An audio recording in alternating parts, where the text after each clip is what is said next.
உலகெங்கிலும் வாழும் ரோஜா தமிழ் டிவி நேயர்களே, உங்கள் அனைவருக்கும் என் பணிவான வணக்கங்கள். இன்றைக்கு நாம அகஸ்திய ஜீவநாடி ஜோதிடர் பாபு அவர்களை சந்திக்க வந்திருக்கிறோம்.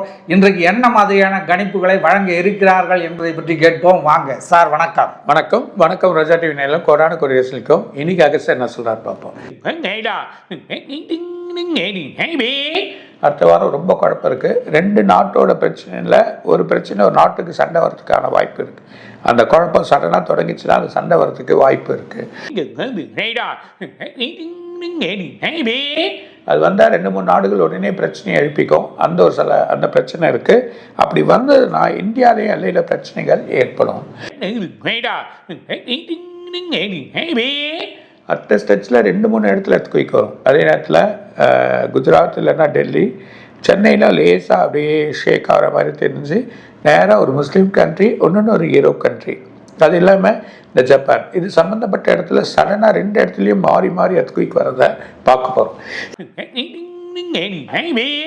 ரொம்ப பரபரப்பு ஏற்படும். ஒரு மக்கள் ஒரு நாட்டிலேருந்து வெளியேறுவாங்க. ஆளுங்கட்சிகள் பலத்தை தேடப்போகுது, அதுக்கான வழி. ஆனால் எதிர்கட்சியோட கூட்டணியோட பலங்கள் சில மாற்றங்கள் ஏற்படுது. அதில் இன்னும் வலுவாகிறதுக்கான வாய்ப்புகள் இருக்கு. இன்னும் சில மாற்றங்கள் ஏற்பட போகுது. இன்னும் சில கட்சிகள் மாற்றத்தை ஏற்படுத்திக்க போகுது.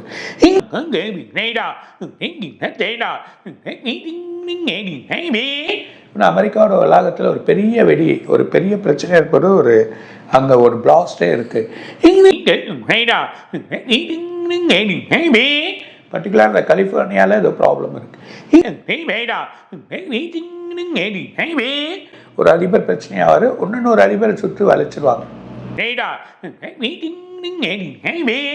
ஒரு அதிபர் தப்பிச்சுட்டு போகிறதுக்கான வழியும் இருக்கு.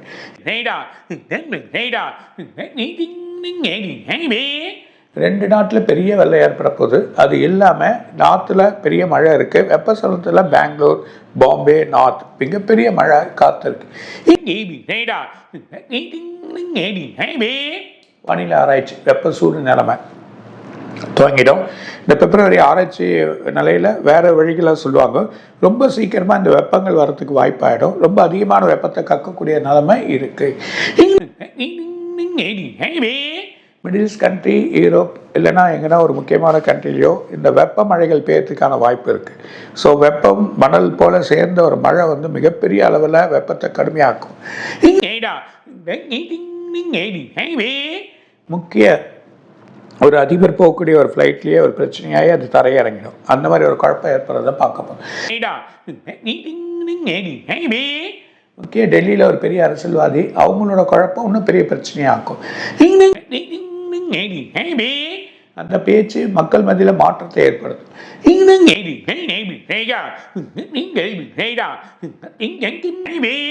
ரெண்டு காடு, அது கடல் கூடுற இடத்துல நடுமத்தியில் இருக்கக்கூடிய ஒரு பெரிய எரிமலை பீரிட்டேழும். அதோட புகையே பெரிய பிரச்சனையாகும்.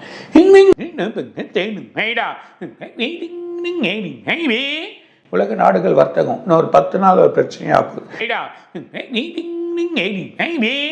அமெரிக்காவோட வர்த்தகம் இன்னும் உடையும்.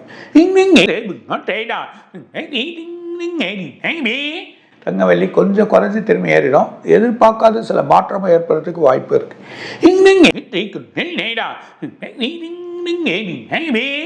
ஒரு முக்கிய ஆலயத்தில் ப்ரே பண்ண சொல்ல அங்கே பத்திக்க போகுது.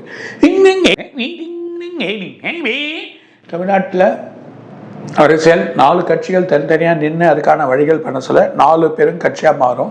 அப்படி நின்று பெருசாக வழி பண்ண சொல்ல தனித்தனியாக பிரிச்சுருவாங்க. அதோட நிலைமைகளை ஆளுங்கட்சியோட வழியில் வந்து கொஞ்சம் குறையத்துக்கான வாய்ப்புகள் இருக்குது. இருந்தாலும் வலுவை எதிர்பார்க்கும்.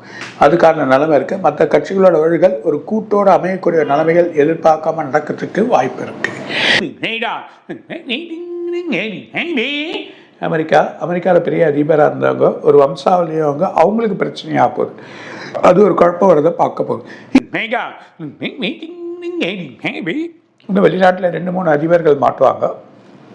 அது பிரச்சனையாகி உலக நாடே வந்து அதிபர்கள்லாம் மாற்றக்கூடிய ஒரு நிலைமைகள் ஏற்படும். இந்த 2 வருஷத்தில் பல பெரிய அதிபராக இருக்கக்கூடிய பெரிய பெரிய கண்ட்ரியில் அவங்க அதிபர்களை மாற்றணுன்ற ஒரு சூழ்நிலைகள் ஏற்பட்டுரும்.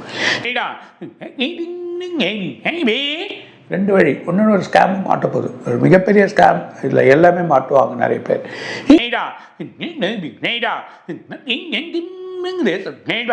இன்னும் நிறைய இருக்குது, அடுத்த வாரம் நான் எடுத்து சொல்கிறேன். தங்கம் வெள்ளி நிலையில்லா தன்மையில் மேலும் கீழே இறங்கி போயிட்டே இருக்குது. இது இன்னும் வர மாதங்களில் இப்போ இந்த மாற்றங்கள்லாம் இருக்குதுல்ல, கிரக மாற்றங்களால் வரும் மாதங்களில் எப்படி இருக்கும் என்ன அப்படின்னு சொல்லுங்கள். கொஞ்சம் குறைஞ்சி ஏறும். அது இல்லாமல் இப்போ பார்த்தீங்கன்னா உங்களுக்கு வந்து செவ்வாய் மகரத்தில் இருக்கார். இந்த மகரத்தில் இருக்கக்கூடிய செவ்வாய் கும்பத்தில் போய் உட்காரப்போ சூரியனோட போய் உட்கார்றார். இந்த சூரியனும் செவ்வாய் உட்காந்துருக்காங்க. 4 கிரகங்கள் ஒன்றா மாறுது. இந்த மாற சொல்ல பிரளயங்கள் பிரச்சனைகள் ஏற்படுறதுக்கான வாய்ப்புகள் இருக்குது. அதனால் சடனாக கொஞ்சம் இறங்கலாம், இல்லை மாற்றங்கள் ஏற்படலாம், இல்லை ஏறத்துக்கு அதிகமான வாய்ப்புகள் இருக்குது. சார் இப்போ வந்து ஷேர் மார்க்கெட்டு நிலவரம் எப்படி இருக்கும்? மெதுவாக போங்க, ஒரு பக்கம் கிடைக்கும். மார்ச் மாதத்துக்கு அப்புறம் நல்லா ஆயிடும். சார் இந்த பிப்ரவரி 17 வந்து சூரிய கிரகணத்தால் சூரிய கிரகண மாற்றத்தால் என்ன நடக்கும், எப்படி இருக்கும்? பெரிய அரசியல் தலைவர்கள் பிரச்சனையாவாங்க வெளிநாட்டில், ஃபாரின் கண்ட்ரீஸில், அதர் கண்ட்ரீஸ்லாம். நமக்கே தெரியாது இவ்வளோ நல்லா இருக்க ஒரு இப்படியா அப்படின்ற மாதிரி பிரச்சனைகள் ஏற்படுறதுக்கான வாய்ப்புகள் இருக்குது. இந்த சூரிய காலத்தில் வெப்பம் அதிகமாக இருந்தால் மிகப்பெரிய வெள்ளம் இருக்குது, மிகப்பெரிய மழை காத்துன்னு இருக்குது. சார் இப்போ வந்து இந்த மகா சிவராத்திரி வருது. ஆமாம் சார், வர ஞாயிற்றுக்கிழமை வருது. அந்த மகா சிவராத்திரி வர்றதால என்ன பிரச்சனைகள், என்ன நன்மைகள் நாட்டுக்கு மக்களுக்கு வரும் அப்படின்னு சொல்லுங்க.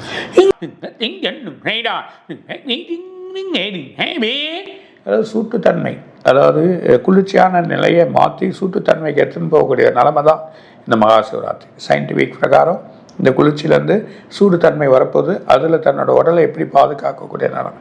அந்த ஒரு நாள் இரவு நம்ம நைட்டில் வந்து முழிச்சுன்னு இருக்கிறனால பெரிய பலன்கள் கிடைக்கும். எல்லா அமாவாசைக்கும் தர்ப்பணம் கொடுப்போம். இந்த அமாவாசைக்கு வந்து தர்ப்பணம் கிடையாது, ஆனால் இந்த அமாவாசை நல்லது செய்யும்.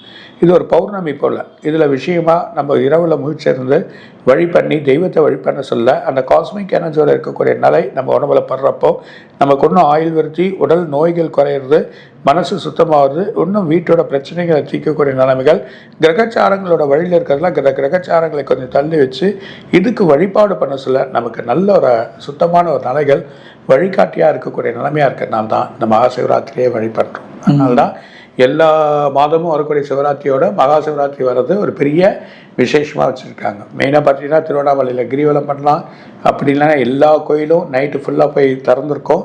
எல்லா கோயிலையும் நம்ம விசிட் பண்ணி அதுக்கு வழிபடணும். இரவு முழிக்கக்கூடிய ஒரு தன்மை, சிவனோட வழிபாட்டில் இருந்து செய்யக்கூடிய தன்மைகள் சொல்கிற உடல் வலிமை பெறக்கூடிய நல்லது. வருஷத்துக்கு ஒரு வாட்டியோ வருஷத்துக்கு 2 வாட்டியோ இந்த மாதிரி பண்ணுறப்போ உடல் வலிமைகள் வர்றதும், உடலில் இருக்கக்கூடிய தேகங்கள் வந்து பிரச்சனை இல்லாமல் மாறும், ஆர்கன்கள்லாம் கொஞ்சம் நல்ல மாற்றம் நடக்கும். அந்த எனர்ஜி, அதாவது குளிராக இருக்கக்கூடிய எனர்ஜி இரவில் நம்ம உடம்பு ஃபுல்லாக படுறப்போ நல்ல வழிகள் கிடைக்கிறதுக்கு தான் ஆலயத்தை போய் பார்க்க சொல்கிறாங்க. இறை வழிபாடு, அதுதான் சிவனுக்கு அபிஷேகம் பண்ண அந்த வில்வத்தை வந்து குரங்கு வந்து அபிஷேகம் பண்ணக்கூடியது தான் அந்த மகா சிவராத்திரியாக வச்சுருக்காங்க. அது இல்லாமல் அம்பாள் ஊசி மலையில் நின்று தெய்வ வழிபாட்டில் எடுத்துருந்துருக்கா. அந்த அம்பாலோட வழியே தான் இந்த மகா சிவராத்திரியாக அமைக்கப்பட்டிருக்கு. ஒரு மிகப்பெரிய ஒரு அரக்கனை கொன்று வழி பண்ணி அந்த செயலாக்கக்கூடிய செயலை அம்பாலோட வழியாக காட்டினிருக்காங்க. ஒவ்வொரு காலகட்டத்திலையும் அந்த மாதிரி பிரச்சனைகள் இல்லை, அந்த காலகட்டத்திலே கெட்டதை அழிக்கக்கூடிய நிலைமையாக இருக்கக்கூடியது தான் இந்த செயல், இந்த இறைவனோட வழி. இது தாராளமாக எல்லாரும் பண்ணலாம். நிறைய பேர் இந்த வாட்டி நல்லா பண்ணுங்கள். நல்ல ஒவ்வொரு இதுவும் அமைதியாக எல்லா கோயிலும் போய் வழி பண்ணி அமைதியை தேடுங்க, புரியுதா? அதே மாதிரி சாப்பாடை வீணாக்காதீங்க, அங்கங்கே கொட்டி இதெல்லாம் பண்ண வேண்டாம். எது கிடைக்கிறதோ அதை வாங்கி சாப்பிடுங்க. அதே நேரத்தில் அமைதியான வழியாக பண்ணிங்கன்னா கண்டிப்பாக காஸ்மிக் எனர்ஜியில் நம்ம ஆத்மா இயங்கக்கூடிய சக்தி, ஒவ்வொரு சக்கரமும் இயங்கக்கூடிய சக்தி நம்ம பார்க்கலாம். சார் இப்போ வெளிநாடுகளில் இருக்கிறவங்களுக்கெல்லாம் வந்து கோயில்கள் நிறைய இருக்காது, கோயில்களுக்கு போகிறதும் கொஞ்சம் சிரமமாக இருக்கும், சீதோஷ்ண நிலை, குளிர் இதெல்லாம்.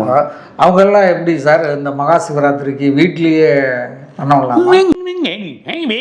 கண்டிப்பாக வீட்டிலே பண்ணலாம். நைட்டில் விளக்கேற்றி தியானம் பண்ணி வழி பண்ணிங்கன்னா அந்த 12லேருந்து 3 மணி கிராஸ் ஆகிடும். அதுக்கப்புறம் தூங்கறதுனால எந்த பிரச்சனையும் இல்லை. 12லேருந்து 3 மணி கிராஸ் ஆகிட்டாவே நல்ல வழிகள் கிடைக்கும். தாராளமாக தியானம் பண்ணலாம், சத்சங்கம் பண்ணிக்கலாம், பேசலாம், பாட்டு கேட்கலாம், இறை வழியாக இருக்கலாம், இறைவனுக்கு தூது பண்ணலாம், அவங்களுக்கு அபிஷேகத்தை பண்ணி வழி பண்ணலாம். அந்த 3 மணி நேரத்தை கடைப்பிடிச்சிட்டாங்கன்னா நல்லா. இப்படி கிரக பயிற்சிகள் சூரிய கிரகணம், மகா சிவராத்திரி எல்லாம் இப்போ வந்து போகிறதால சார் இந்த மாசி மாதம் வருது. மாசி மாதம் வந்து இந்த ராசி ஒவ்வொரு ராசிக்கும் என்னென்ன எப்படி இருக்கும், ஒவ்வொரு ராசிக்காரர்களுக்கும் என்ன நன்மைகள் கிடைக்கும் அப்படின்னு அந்த ராசி பலன் ஏதாவது சொல்லுங்களேன் சார். கடகம், சிம்மம், கன்னி, அதெல்லாம் மிதுனம். மிதுனத்துக்கு வேலையில்லாத பிரச்சனைகள் தீரும்.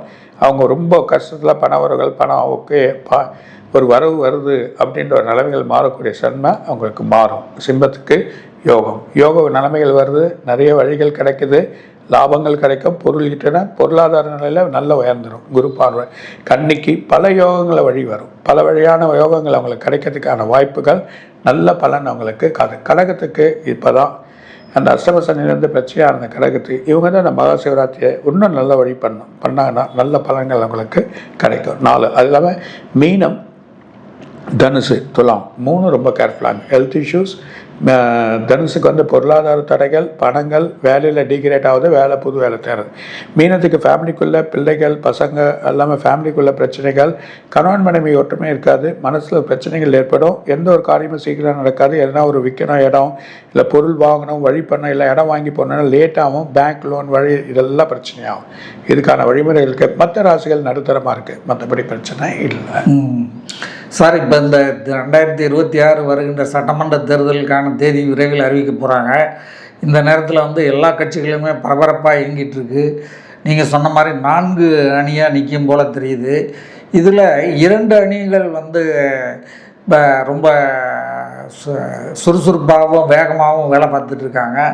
மற்ற 2 அணிகள் வந்து அந்த அளவுக்கு இல்லை. அது எப்படி, அதனால் இந்த தேர்தலினுடைய முறைகள் எப்படி இருக்கும், கணிப்புகள் எப்படி இருக்கும், என்ன அப்படின்னு சொல்லி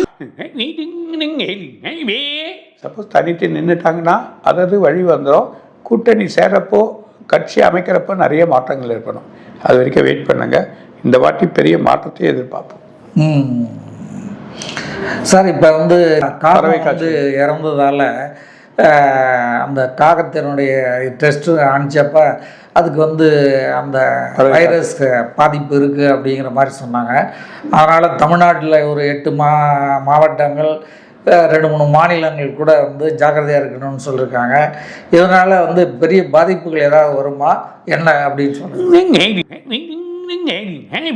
இந்த மார்ச் மாதம் எண்டு வரைக்கும் கேர்ஃபுல்லாக இருங்க. உணவு வழி இதெல்லாம் கரெக்டாக கேர்ஃபுல்லாக இருங்க. ஸ்ட்ரென்த்தன் உணவாக சாப்பிடுவேன், எக்ஸசைஸ் பண்ணுங்க. இந்த 2 மாதத்தில் குறைஞ்சிடுறது. இந்த பறவை காய்ச்சல் அப்போ நான் ஏற்கனவே சொன்னேன், உருவாயின் வருது, கேர்ஃபுல்லாக இருங்கன்னு. புரிதலுக்கு ஆட்டோமேட்டிக்காக அது குறைஞ்சிரும். ரொம்ப மகிழ்ச்சி சார். மீண்டும் அடுத்த வீடியோவில் சந்திப்போம். நன்றி, வணக்கம். வணக்கம் ரோஜா டிவி நேயர்களும் கொரோனா குடியரசுலையும் இன்னும் நிறைய இருக்காங்க சார் சொல்லுவார். வணக்கம். இதுவரை நீங்கள் பார்த்த இந்த நிகழ்ச்சி உங்களுக்கு பிடிச்சிருக்கும் அப்படின்னு நினைக்கிறோம். இது மாதிரி பல சுவாரஸ்யமான நிகழ்ச்சி உங்களை வந்து சென்றடைய நீங்கள் செய்ய வேண்டியது ஒன்றே ஒன்று தான். ரோஜா தமிழ் டிவியை லைக் பண்ணுங்கள், ஷேர் பண்ணுங்கள், கமெண்ட் பண்ணுங்கள், சப்ஸ்கிரைப் பண்ண மறந்துடாதீங்க. அது மட்டும் இல்லாமல் எங்களோட செய்திகள் உங்களை வந்து உடனுக்குடன் வந்து அடைய நீங்கள் செய்ய வேண்டியது ஒன்றே ஒன்று தான். பெல் பட்டனை கிளிக் பண்ண மறந்துடாதீங்க.